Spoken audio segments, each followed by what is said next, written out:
Semua jagoan-jagoan di negeri ini mau bekerja sama dengan kami. Kau berada di dalam istanaku, Pangeran. Bangkitlah.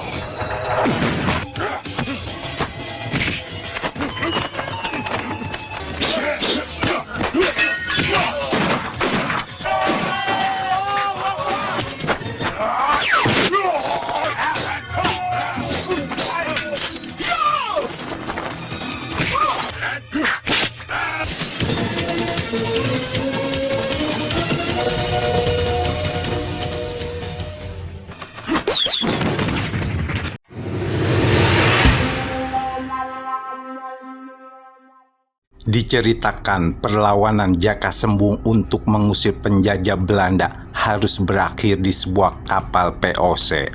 Ia pun tertangkap dan hendak dibuang ke Australia. Namun saat melintasi Laut Selatan, kapiten Belanda yang ditugaskan untuk membawa Jaka Sembung ini memiliki niat lain. Ia ingin membujuk Jaka Sembung untuk menjadi antek-antek Belanda dengan menawarkan semua yang Jaka Sembung inginkan. Apa sebenarnya kamu punya mau, Jaka? Harta? Kedudukan? Atau perempuan?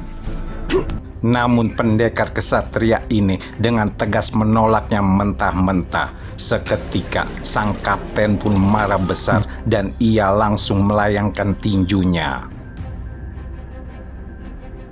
Tak lama kemudian badai besar datang menerjang kapal di tengah samudra.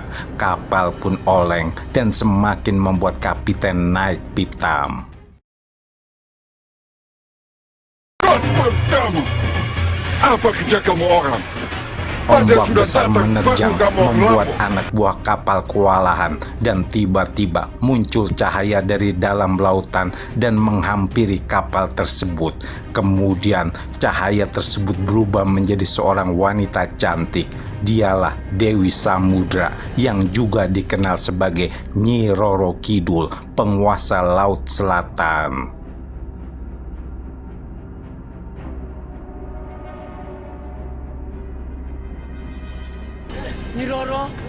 Makhluk cantik nan seksi ini datang untuk membebaskan Jaka Sembung. Dengan kekuatannya, Dewi Samudra lalu melumpuhkan sang kapiten dan melepaskan rantai besi yang mengikat tangan dan kaki Jaka.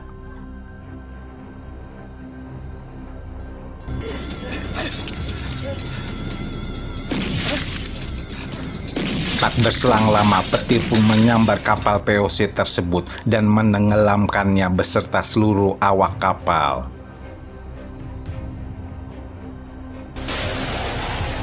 Nyatanya hanya Jaka sendiri yang selamat lewat sekeping papan yang menjadi tumpuan tubuh kekarnya tersebut.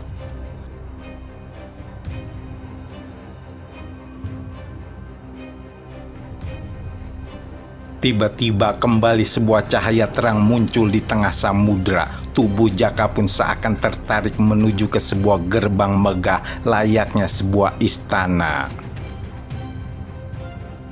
Jaka pun lalu memasuki istana tersebut dan disambut oleh Dewi Samudra beserta dayang-dayangnya.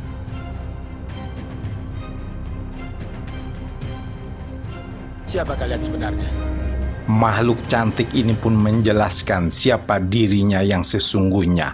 Namun Jaka tak mempercayai ucapan wanita tersebut di hadapannya ini. Tidak mungkin. Tidak mungkin kau semudah ini. Sebenarnya usiaku sudah hampir 200 tahun. Jaka Sembung juga tak mau dirinya dipanggil pangeran yang masih keturunan dari keraton Cirebon tersebut. Jangan kau sebut lagi aku dengan pangeran. Namaku Jaka Sembung. Bukankah kau masih keturunan keraton Cirebon, Jaka Sembung? Jaka yang masih tak mengetahui jika ia berada di dasar laut lalu bergegas pergi. Namun Dewi Samudra meyakinkannya lewat sebuah jendela istananya. Setelah kau melihat jendela itu, antarkan pangeran ke kamarnya untuk beristirahat. Beberapa hari kemudian, seorang kapten Kapten Belanda ditugaskan bersama antek-anteknya mencoba untuk mencari reruntuhan kapal yang membawa Jaka Sembung, namun mereka tak berhasil menemukannya. Sama sekali tidak ada reruntuhan yang tertinggal. Bahkan kami sudah terlalu jauh dari lokasi untuk mencarinya, Kapten. Setelah kamu orang potong itu ikan, kamu orang cepat kembali ke barat, Sesaat akan menuju ke markasnya, tiba-tiba 3 pendekar menghadangnya. Dia adalah Ki Bidin, pendekar berilmu hitam bersama kedua temannya.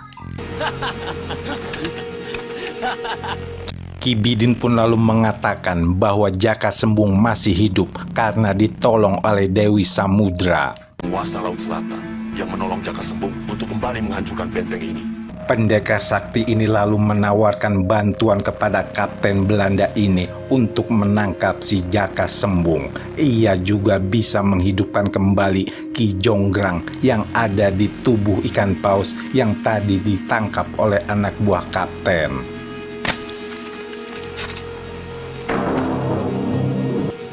Tuan masih bisa menggunakan tenaganya. Saya akan membangkitkannya pada malam Jumat Kliwon. Kembali ke dasar samudra, di istananya, Dewi Samudra yang merasa birahi melihat kegagahan dari Jaka Sembung dan ia pun berusaha merayunya. Aku masih membutuhkan. Lakukanlah sesuatu untukku, Jaka. Lakukanlah. Jaka yang memiliki iman kuat ini lalu mencampakkan wanita cantik tersebut. Dewi Samudra yang butuh belayan kasih sayang ini lalu dengan rasa kecewanya akhirnya pergi meninggalkan pendekar gagah tersebut.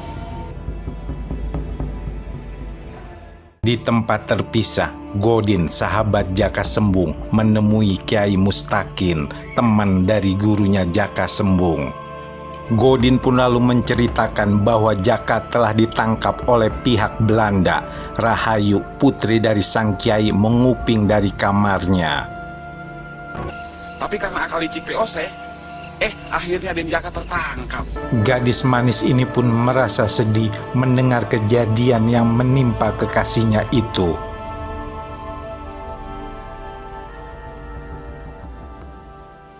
Sementara itu sesuai janjinya, Ki Bidin pun melakukan sebuah ritual untuk membangkitkan kembali Ki Jonggrang. Dengan kekuatan ilmu hitam yang dimilikinya, Ki Bidin pun mampu menyatukan kembali tubuh dari Ki Jonggrang dan siap diperintahkan olehnya untuk melakukan apa saja.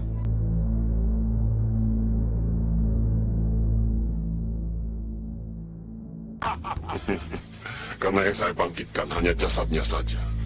Jiwanya, bukan dia lagi. Kembali ke istana Dewi Samudra, terlihat Jaka Sembung seperti seorang pangeran.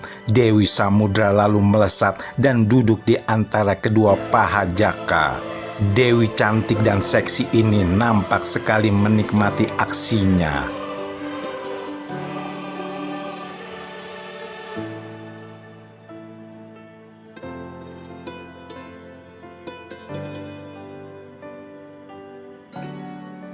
Nyatanya, keinginan Dewi Samudra itu merasuki mimpinya Jaka Sembung.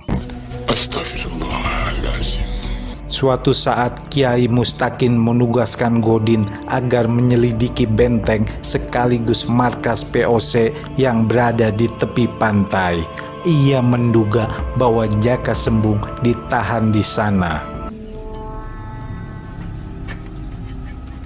Godin pun dengan berani menjalankan amanat dari sang kiai. Ia seorang diri mengendap-endap dan menyelinap masuk ke dalam benteng. Saya yakin dan saya bisa melihat dari indera keenam saya kalau Jaka Sembung masih hidup dan bernafas saat ini. Godin sempat mendengar percakapan Ki Bidin dan Kapten Belanda tersebut tentang kemungkinan Jaka Sembung masih hidup.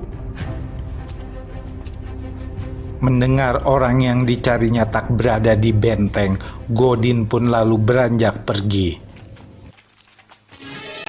Hai, siapa kamu? Pemuda lugu dengan kecerdikannya ini bisa mengelabui para prajurit, namun ia hampir saja tertangkap walau harus kehilangan celana kesayangannya. Nah, ini dia nih.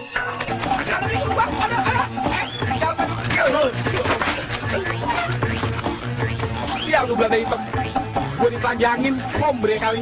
Dewi Samudra yang baik hati dan seksi ini akhirnya mengizinkan Jaka Sembung untuk kembali ke daratan. Dari tatapan matanya, nampak sang Dewi merasa berat untuk melepaskan kepergian sang pendekar ini. Ia mengagumi keteguhan hati Jaka yang tak mempan dirayunya. Biasanya, setiap laki-laki yang aku cintai akan takluk di bawah telapak kakiku. Aku bangga dengan sikapmu dan kagum atas ketegaran hatimu. Seakan tak mau rugi, Dewi Samudra lalu mengecup bibir Jaka Sembung.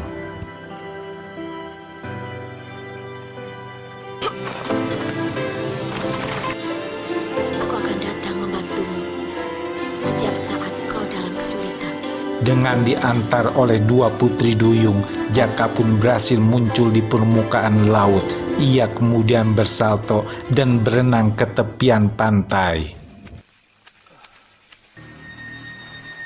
Sesampainya di daratan, Jaka dikejutkan oleh kehadiran Godin. Godin? Kok Den Jaka bisa ada di sini? Nanti saya ceritain. Kalau begitu kita kembali ke pesantren sekarang. Mereka pun langsung menuju ke kediaman Wak Kiai. Sesampainya di pondok, Jaka lalu menceritakan semua kejadian yang menimpanya, mulai dari ditangkap oleh pihak Belanda sampai terdampar di istana Nyi Roro Kidul. Sampai saya terdampar di sebuah istana. Ternyata itu istana Dewi Samudra. Oh, Dewi Samudra. Sementara itu, Ki Bidin kembali ke markas POC. Ia menduga bahwa Jaka Sembung berada di pesantren milik Kiai Mustakin. Dan saya yakin mereka dikirim untuk menyelidiki benteng ini oleh Jaka Sembung. Kapten Belanda ini pun ingin membuktikan informasi yang diberikan oleh Ki Bidin. Saya akan buktikan kamu orang punya pendapat. Apakah Jaka Sembung masih hidup dan ada di pesantren itu? Keesokan paginya, di saat Jaka sedang menemani Rahayu mencuci baju di sungai, Godin berlari tergopoh-gopoh menghampirinya. Den Jaka! Ada apa, Din? Waduh, gawat. Company, Den, sama Wak Kiai.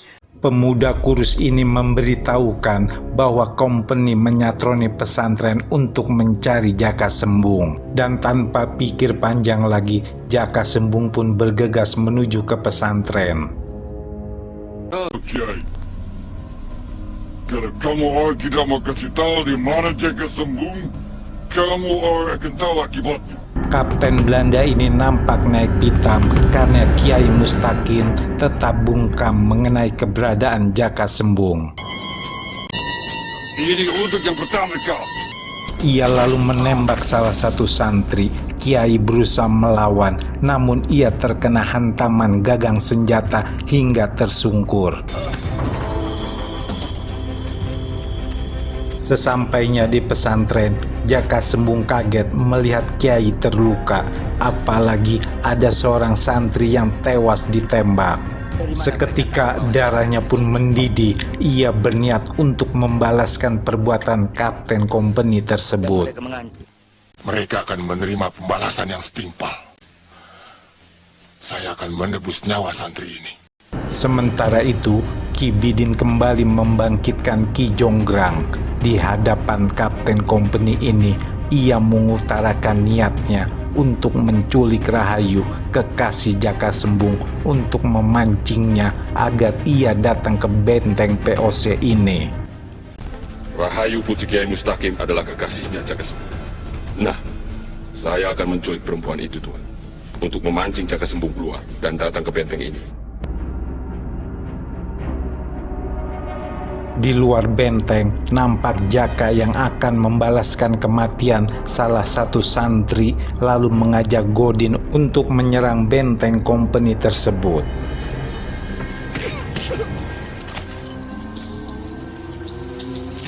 Namun apes, Godin tertembak. Setelah melumpuhkan para penjaga, Jaka lalu membawa Godin untuk mengobati lukanya.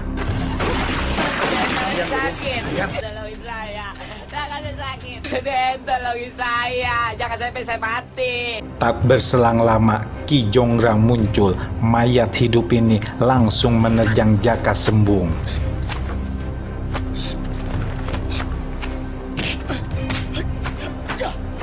Jaka berusaha menghalaunya dengan tendangan-tendangan beruntun, namun malah ia yang tersungkur.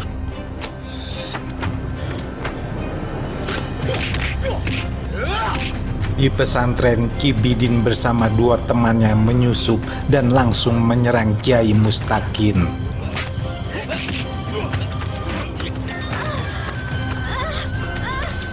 Ki Bidin berhasil menotok jalan darah dari Rahayu. Sementara itu Wak Kiai tak mampu menghadapi dua lawan sekaligus.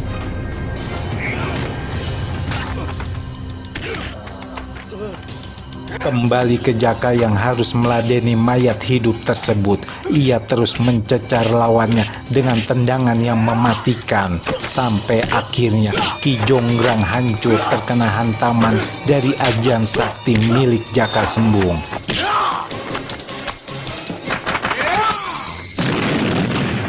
Jaka yang kembali ke pesantren dengan Godin yang terluka lalu diberitahu oleh Wak Kiai bahwa antek-antek company baru saja menyerang dan berhasil menculik Rahayu. Saya kira sekarang tidak ada jalan lain, Wak Kiai. Kita harus cepat menyerang benteng itu. Tak mau menunggu lama, kemudian mereka pun segera menyatroni benteng POC tersebut dan mengatur siasat. Saya akan mencoba masuk dari samping. Semoga Allah melindungi. Jaka Sembung kemudian melesat bersalto di udara untuk mengintai di mana Rahayu disekap.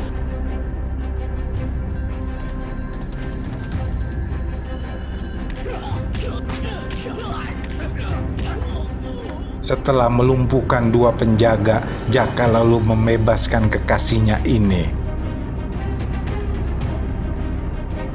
Mereka pun mengendap-endap untuk keluar dari benteng, namun satu penjaga melihat dan langsung menembakinya.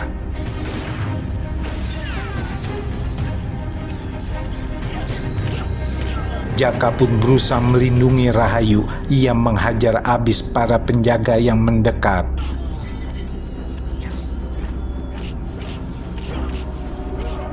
Tak mau ambil resiko, Jaka lalu meraih tubuh Rahayu dan langsung melesat keluar benteng.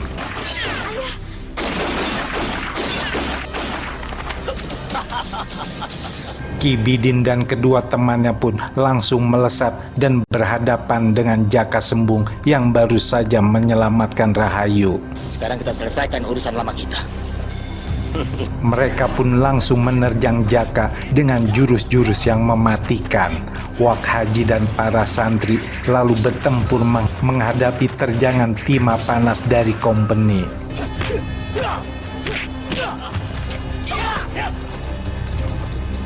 Jaka dengan kemampuan olah kanuraganya berusaha mengimbangi tiga kekuatan sekaligus.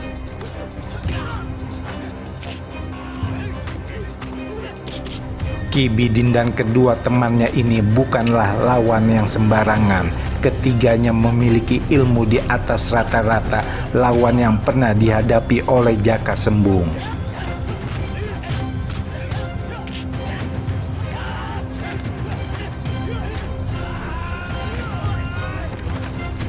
Sebuah terjangan keras menghantam Jaka. Ki Bidin yang melihat Rahayu lalu mengarahkan sebuah kendi dan menyedot tubuh gadis tersebut masuk ke dalamnya. Jaka yang pantang menyerah langsung melesat kembali dan menerjang ketiga pendekar tersebut. Ia berusaha merebut kendi di tangan Ki Bidin, namun sayang sebuah pukulan jarak jauh menghantam dan membuat Jaka Sembung terpental. Sementara itu, Dewi Samudra yang pernah berjanji akan membantu Jaka Sembung jika menghadapi kesulitan, dengan kereta kencananya ia membelah lautan. Dewi Samudra pun langsung bersalto dan berhadapan dengan ketiga pendekar aliran hitam tersebut. Nyi Ratu rupanya. Dewi cantik ini pun menerjang Ki Bidin dan membuat kendi itu terlepas dari genggamannya. Kali ini Ki Bidin harus menghadapi kekuatan dari Ratu Pantai Selatan yang terkenal ini.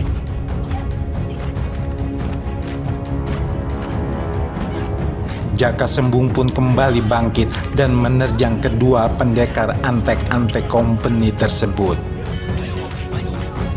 Sementara itu, di benteng POC terjadi pertempuran hebat yang dipimpin oleh Kiai Mustakin. Mereka berhasil merangsek masuk ke dalam benteng dan membuat kocar-kacir pasukan dari company. Kapten Belanda ini melihat pasukannya kalah banyak lalu berusaha melarikan diri, namun Wak Kiai berhasil menghadangnya. Jebrek. Kapten Belanda ini pun berusaha membujuk Wak Kiai agar mau bekerja sama dengan pihak company. Aku tidak mengharapkan itu semua, Jibrik. Tentu saja Kiai menolaknya, apalagi Kapten menodongkan senjata dan membuat sang Kiai menghabisinya demi membela diri dan tanah airnya.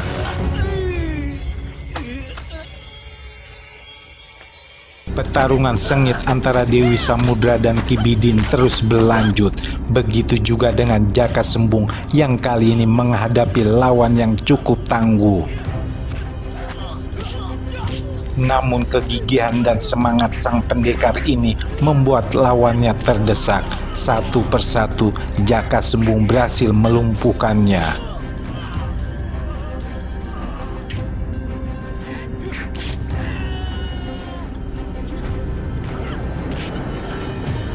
Sementara Ki Bidin juga terlihat mulai kewalahan meladeni ilmu dari Dewi Samudra ini.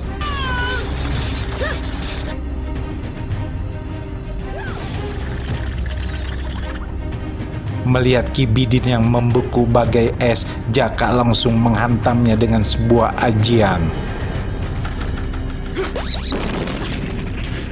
Tak jauh dari mereka, Godin melihat dua serdadu company mendorong dan mengarahkan sebuah meriam ke arah Jaka Sembung.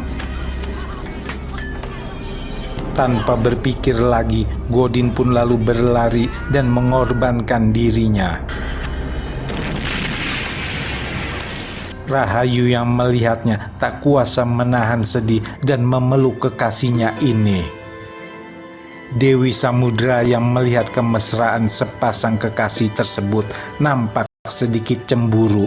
Ia lalu melesat pergi dengan kereta kencananya.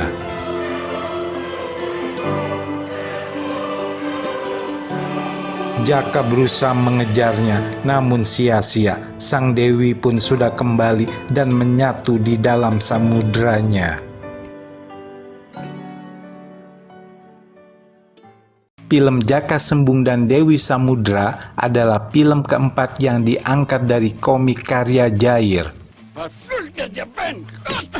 Berbeda dari film-film sebelumnya, film ini terlihat digarap agak serampangan dengan budget seadanya saja. Setelah kau melihat jendela itu, Kostum yang digunakan oleh para serdadu company ini juga terlihat asal dibuat saja, tak seperti di film-film lain yang kerap menampilkan seragam serdadu company. Bahkan kostum sang kapten company juga seperti pakaian seorang bajak laut. Tak hanya itu, setting benteng yang ditampilkan juga tak terlihat megah. Namun semua kekurangan tersebut dapat ditutupi oleh adegan-adegan laga di 30 menit akhir film yang cukup intens. Sang penata silat Heru Sutanto menggarapnya dengan teknik baru di perfilman silat yang mengadopsi dari film-film buatan Hong Kong terbaru. Kali ini adegan perkelahian terlihat lebih cepat, tidak kaku, dan banyak menggunakan sling. Secara keseluruhan, film ini sedikit menarik dengan kehadiran Mandra yang cukup menghibur. Selebihnya hanya menjual nama besar sang aktor laga saja, yaitu Barry Prima dan Yurike Prastika yang pernah menghebohkan saat tampil bugil dengan peran yang sama sebagai Dewi Samudra. Terima kasih sudah menonton video ini. Jangan lupa berikan like, komentar yang positif, dan share video ini agar channel Bas Film 74 terus berkembang. Sampai jumpa, salam jadul, mantap.